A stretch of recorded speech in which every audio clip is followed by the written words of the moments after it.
Thank you very much for coming. If you could take your seats, we'll get this session underway. My name is Liz Davies. I work for the Environment Department. And you're here to listen to Mr. Jailab Kumar, who's going to talk to you about how cultural sites are complementary to the protected areas in Nepal. So if you could join me in welcoming Jailab to the conference.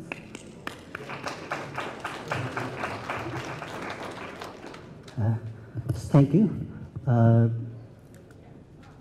Thank you and welcome to you all in this presentation session from Nepal.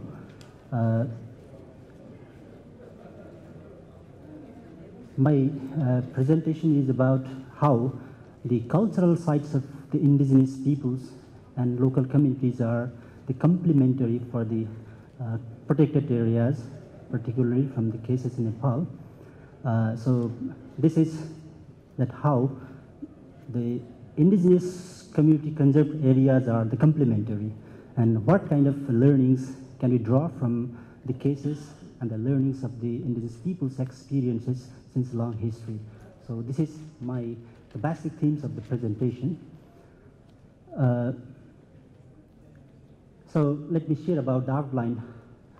I'll be sharing about the 4 themes of my presentation.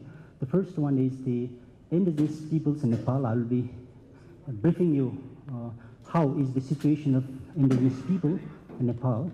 Secondly, I'll be talking about the introductions of the protected areas in Nepal. And thirdly, I'll be talking about how indigenous people in Nepal in different geographic ecological regions are contributing to the biodiversity conservations. And thirdly, third and fourth may be the same. And finally, I'll be talking about, I'll be trying to synthesize it, that what sort of opportunities and the challenges may be out of the indigenous conserved areas for the protected areas in Nepal. So to talk about the indigenous peoples, the situation of indigenous people in Nepal, it's interesting that in every national census, the number of indigenous peoples in Nepal are increasing. For example, in 2001, 102 caste and ethnic groups were identified by the national census, and this time, that means in 2011, 125 caste and ethnic groups have been identified by the national census. This means many of the indigenous people in Nepal have not been recognized yet.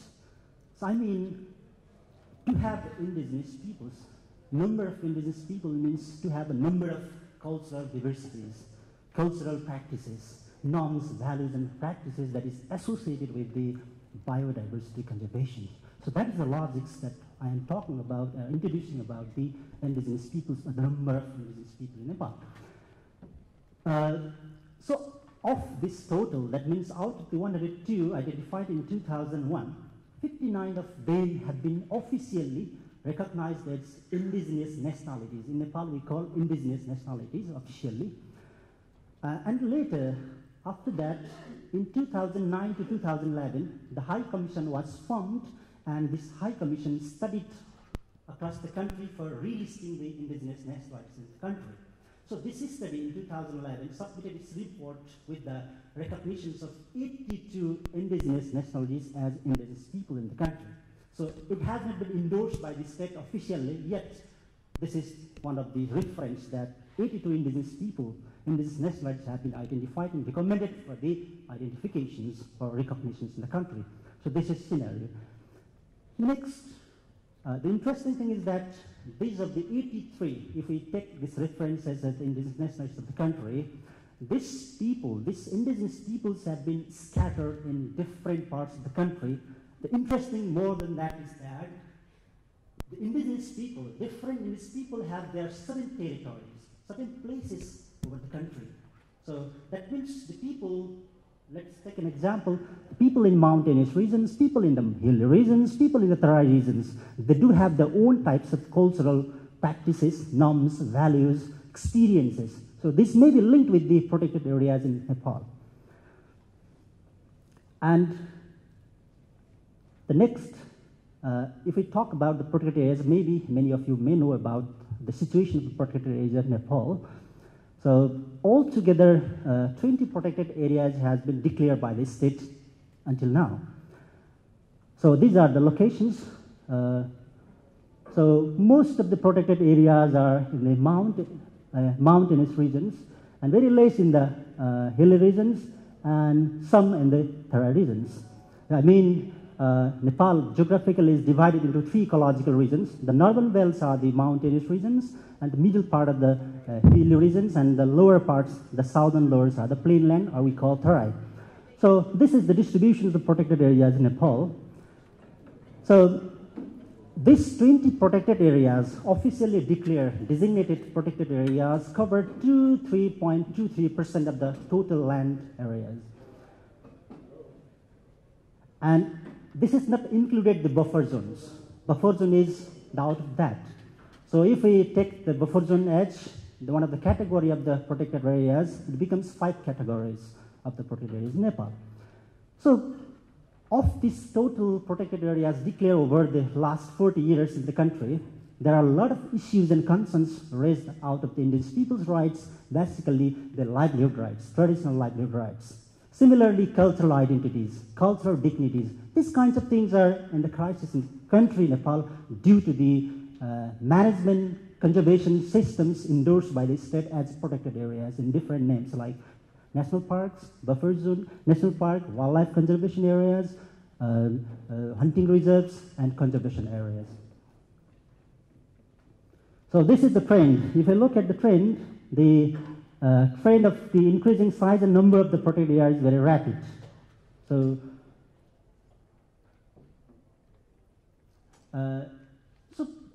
in this geographical regions of the country, geographical boundaries of the country, different forms and types of the cultural sites are existing in different parts of the country. For example, if we talk about the forms of the cultural sites in the country, sacred landscapes, grazing and rangelands, wetlands, ponds, lakes, community forest, religious forest, landscape connectivity, Ramsar, these kinds of forms of protected areas or indigenous peoples conserved areas are existing in different parts of the country. Similarly, in terms of size, some of the protected areas or indigenous conserved areas are large, some are medium, and some are very small. By locations, many of the cultural sites are within the protected areas, formally designated protected areas, many are outside of this. And by geography, mountain, hills, and of course the plain, South Plains, the Terai. So let me talk about some of the cases, how cultural sites, the indigenous people conserved areas are contributing to the biodiversity conservation in Nepal. This is one of the cases. I'll be talking about the 9 cases representative cases across the country. The first one is Khumbu Sherpa, is the people, the local people they also call Sherwa, conserved areas. So this is in the Sagarmatha National Park. So it is within this, that means in the buffer zone areas, in the middle part of this national park, Sagarmatha National Park. More than 50 communities and more than 120 grazing lands are there in this Sherpa community conserved areas.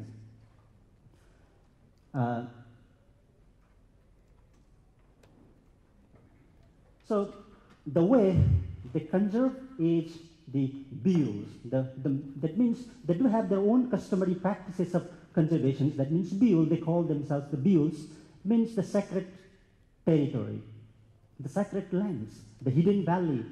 That means within this conserved areas, in the cultural sites, the areas of the cultural sites, they follow non-sacrificing cultures. They don't kill any of the animals within their boundary, within their territories. So in terms of management, that means this of the many, that is more than 50 communities, how they manage, that is through their customary laws and practices. One of the important is the Singinawa. Through the Singinawa is their cultural or their customary traditions through which the village heads and village leaders, village councils, if we translate this into English, village councils make decisions about the use of the rangelands, forests, and resources of that area. So he's the leader of this area. So what he said is that we are conserving this territory since long history, but state do not give us recognitions. So he is a Tenzin Tarsi Sherpa. Of course, many of you may know him. So that means this is the reflections of the local peoples, that what they feel about the national park or the formally designated protected areas of their area. The second one is the Pungmo village as indigenous people conserved area. So this is in the Se Phoksundo National Park in the western Nepal, Midwest Nepal. In Pungmo village, there are two villages, small villages, and these small villages are basically divided into 4 clusters, grazing clusters. And this is, this area, the way they conserve this area is their religious beliefs and practices. By religions, they are the Buddhists that they called the Bompo religions followers. It's close to the Buddhisms. So by these religious norms and values, they follow the non-sacrificing culture and norms and values. So in terms of management, they do have number of customary practices. Through this means, they conserve, they manage their land areas, the grazing lands. Basically, the rotational grazing systems they follow. So he is the leader of this area, the Anbadur Lama. What he said is the biodiversity of our area is conserved through our religious beliefs and practices rather than the protected areas that is formally declared by the state. So when we talk about their culture and cultural practices with the protected area government officials, they also agree that yes, the people in this area protect themselves through their customary practices. So third one is the Chum Valley. This is in the western part of the country. It's in the mountainous regions. It shares borders with the China. So this is a valley. So more than 37 households are there in this valley. 2 villages are there, 2 VDCs are there. Lower and upper. Lower is called the Chekampur and the upper is called Chumchet. So these are 2 villages of this valley. They do have also the same. The interesting thing is that 90 years ago, they declared these 2 VDCs, these valleys, the sacred valleys, non-sacrifice territory. So the Guru Rinpoche is their religious leaders, the priests. He proposed this, he put these proposals to the villagers, and 90 years ago, the village peoples agreed to declare that zone as a sacred place. Formally, that means in practice, there was a long history, but formally also, they declared this area as a sacred land. So they do have their own customary practices of management of this area. So he is the leader, Nima Lama. What he said is that people of our areas are real conservationists, but the state has not recognized and respected our practices. The fourth one is the Sikles. This is inside the Annapurna conservation area. It falls within that. So the Sikles, this is one of the very oldest or traditional settlement areas of the Gurung indigenous peoples. It falls, fortunately or unfortunately, inside the Annapurna conservation area in the Western Hills. They do have also the same types of the cultural and customary practices of conserving the resources and the biological diversity. So interestingly, they do have the Chiwa systems. The Chiwa is the village head. So there is a main head, the Chiwa, main Chiwa of the village, and in every villages, other Chiwas are there, other leaders are there. So in the presence of those leaders and the villagers, they take decisions about the use of the resources, forests and other things, or grazing lands. So what the leaders, the Man Bahadur Gurung, he has been working as the village Chiwa since very long years, and he is also the chair of the buffer zone areas of Annapurna conservation areas since 26 years. What he said is that our ancestors conserved and managed all these areas. We also can do the same, but existing PA laws and legislations do not give us these rights. The fourth one is the Panchasya religious forest. This is not in the protected areas, it is outside the protected area, formally designated protected areas. So this forest is the border of the 9 BDCs of the 3 districts in the Western Hills. So Gurung indigenous peoples are the majority in this area. So government, unfortunately, the government, Nepal government declared these forested areas as protected forest in 2011. And government is now endorsing its own programs in this area. So this area is pilgrims, wildlife corridors. It's very interesting. That means this is one of the forested areas, patches of the forests of the country, which links the Tarai forested areas and the mountainous forest areas. It's the corridors of these 2 regions, ecological regions of the country. So more than 589 plant species, number of animal species are recorded to be found in this forested area. So in terms of conservation, since long history, since long time, they do have the religious beliefs that how to protect. That means one of the important or interesting thing is they do have their own religious beliefs. That means the forests are considered as the place for the goddesses. And they worship the forest as the place of the shelter of the goddesses.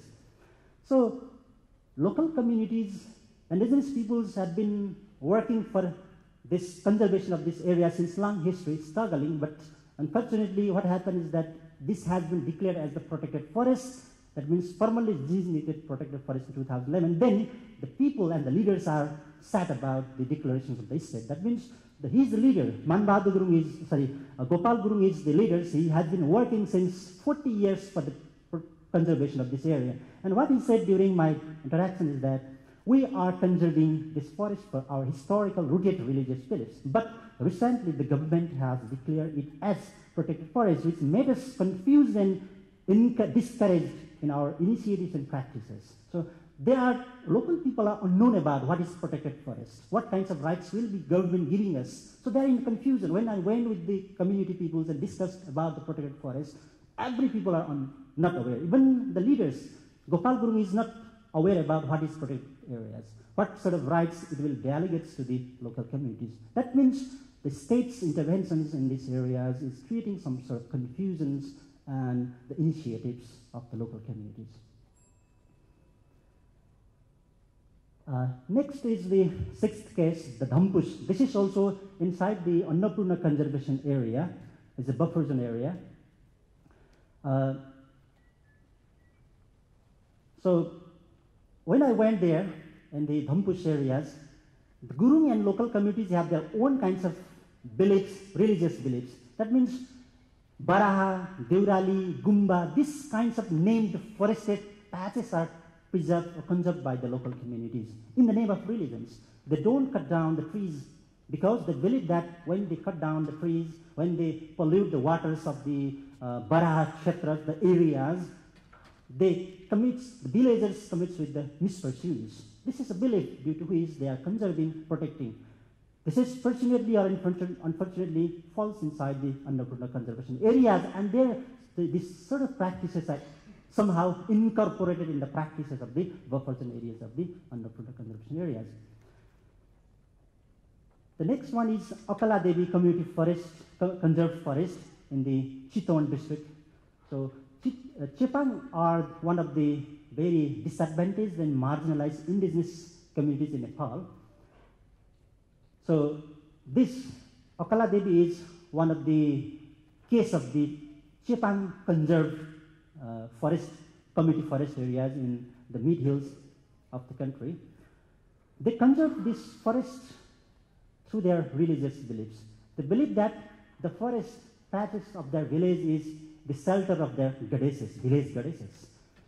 When they cut down, they believe that when they cut down the trees of that forest, this religious forest, there will be the misfortune in their village, either of the households or the persons or the villagers. Due to this perceptions, the understanding, or the beliefs, they do not cut down, they do not destroy the forest or other biological resources in these areas.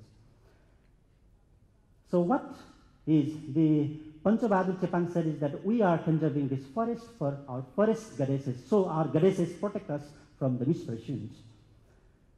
The eighth one is the Bajrabarai. This is within the in the Kathmandu Valley. This is this forest, religious forest, is conserved, managed by the Newar indigenous communities of that area. So this is region, the biodiversity is 168 types of plant species are recorded there in the studies commissioned by the IUCNs long years ago, 7-8 years ago. 48 bird species are getting shelters in this forest.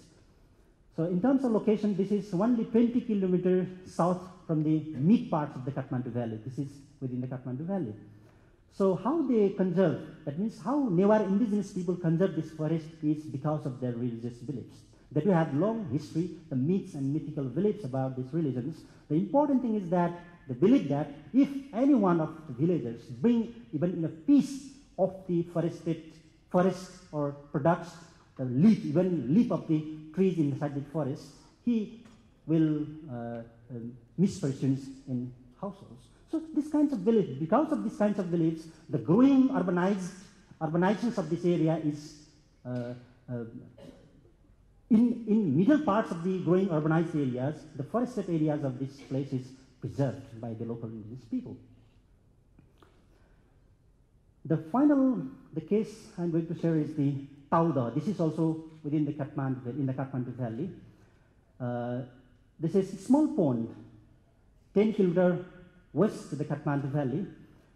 So this pond is preserved by the local peoples with the religious beliefs. They also believe that this pond is the shelter of the serpent god. So serpent god is believed as the god who gives the rain in the seasons. So because of these beliefs, people are protecting this small pond. So a small pond is very valuable for their agricultures, the recycling of the water, underground water, and so many values are there. But why people protecting this pond is because of their cultural beliefs. Now, what I found few of the common features of these cases, out of these cases. The first one is that cultural meaning and values of the land and territories. That means indigenous people and local communities, they do have their own forms of, own types of cultural meanings, values, and practices of their territory, of their places. Second thing is socio-cultural association with traditional land and territories. People do have their very close associations in terms of economy, in terms of polity, in terms of culture, in terms of identity, and so many things. They are associated very closely, very deeply with the land territories they are living since long history. Thirdly, there is interrelations between the cultural practices of the people, indigenous peoples, and the biodiversity conservations. The fourth one is the customary laws and practices, not only related with the traditional livelihoods, but also contribute to the biodiversity conservation of that areas. Now, there are some challenges out of these practices. The first one is the identification and recognition of the diverse practices. Still, we don't have the database about how many such cultural sites are there in the country Nepal. So this is one of the challenges. It's very challenging for the state as well as we, the researchers, the advocates, policymakers, or different actors. So this is one of the challenges. The next one is political instability and political polarizations. Because of the political instabilities, such cultural sites has not been brought into the mainstream issues for the politics. Similarly, political polarization is creating some sort of other problems. Means people themselves, the local community people themselves have been polarized because of the political philosophies, political beliefs, and political actions that has been taking place in the country since 2 decades. Similarly, there are misconceptions, misunderstandings, misinterpretations about the indigenous peoples. That means maybe because of many reasons, when people talk about the indigenous people, rights of the indigenous people, different people understand the term indigenous peoples and their rights very differently. So bringing very commonly agreed concepts of the indigenous people is one of the very challenges in our country. Similarly, lack of enabling policy, of course, I already talked about this. And finally, is the lack of awareness, capacities, skills. Maybe because of the educations, maybe because of the awareness campaigns, or so many things. Not only the local people, not only the policymakers, not only the politicians, every actors are still not fully aware about how indigenous peoples can contribute, are contributing to the protected areas or conservation of the biodiversity and so many things. So this is challenge. The next, but not only challenge, there are some opportunities coming out of the discourses, the activities internationally and nationally. For example, for the recognitions, international context is very important. Many of the international laws, policies, legislations, programs have been bringing the issues of the indigenous people's rights, their customary practices, their cultural sites as one of the policy issues and agendas. This is one of the opportunities for the indigenous people in Nepal. Similarly, globally, internationally, many of the international movements, campaigns, network, awareness, these kinds of things are taking place. So this may be one of the opportunities through which indigenous people and the leaders, policymakers of the country can get benefited. Thirdly is the national scenarios, national context itself. Since last 1 decade, that means since 2002, some of the policies adopted by the states are very progressive. They are realizing the importance of the indigenous peoples and their indigenous knowledge. So this is very good things for the indigenous people in the Nepal. Next is, this time since 2 decades, indigenous people have been organized themselves. They are creating networks themselves. They are campaigning themselves for their rights, their cultural rights, their customary rights, and so many things. So this may be one of the opportunities through which the things I have discussed have some sort of synergies that can be recognized in the future. So what may be the innovations for the futures for the indigenous peoples and local community conserve areas? One thing is the identification of diverse practices and initiatives is one of the important things. Unless there would not be the database about how many forms, how many types, how many numbers of the cultural sites are existing in the different parts of the country, there will be problems in terms of policies, in terms of programs, or in terms of campaigns. So this is one of the innovations that requires, that needs the identifications, documentations, database preparations of the cultural sites of the country. Next is the importance of these things is the respect and reward of the local initiatives. Means hundreds and thousands of sites, cultural sites are existing in different parts of the country. If this initiative takes place in the country through the state levels, through the organizations levels, through the research and many initiatives, it will help to respect and reward the local initiatives that these indigenous people carrying up since a long history. This also helps to have a self-identity and self-respect. When they do have these kinds of things done in the country, the indigenous people, local communities feel that they are self-respected, they are dignified. Similarly, strengths of the collective efforts. When this is recognized in the state, the indigenous people feel that, and they do have a kind of environment, policy environment, practical environment that strengthen their collective force and their community. This also contributes to the sustainable biodiversity conservation because local people are attached with the natural resources of their areas. They do have the long experiences, long knowledges, and if recognitions and promotions, support of these practices, it ultimately will make the biodiversity conservation practices the sustainable. It also reduces the state's burdens. That means state is thinking that we are the actors to conserve the protected areas or biodiversity conservation. But if the indigenous people's territories are recognized and their practices are promoted, of course, state's burdens will be reduced because indigenous people and local communities feel themselves ownership upon their territories. Similarly, it also strengthens the local democracy because people do have the democratic practices in the local level themselves. When it is recognized, these forms of diverse practices are recognized, respected, and promoted. It, of course, strengthens the local democracy. The second last one is culture of respecting cultural diversity and identity. I think many of you know that Nepal has gone long historically since unitary political processes, unitary governing systems. So when these forms of practices are recognized in the country, it creates an environment of respecting the diversity of the cultures, diversity of people's cultures.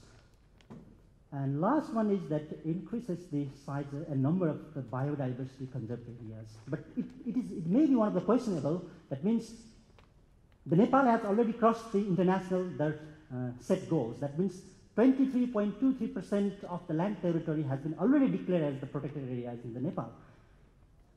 At the same time, if we recognize such cultural sites, the number and size of the biodiversity conserved areas or protected areas in the country will automatically increase. So thank you.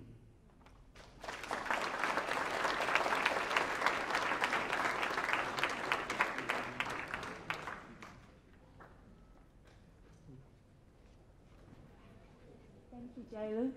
Please join me in thanking Jailab one more time for his great presentation.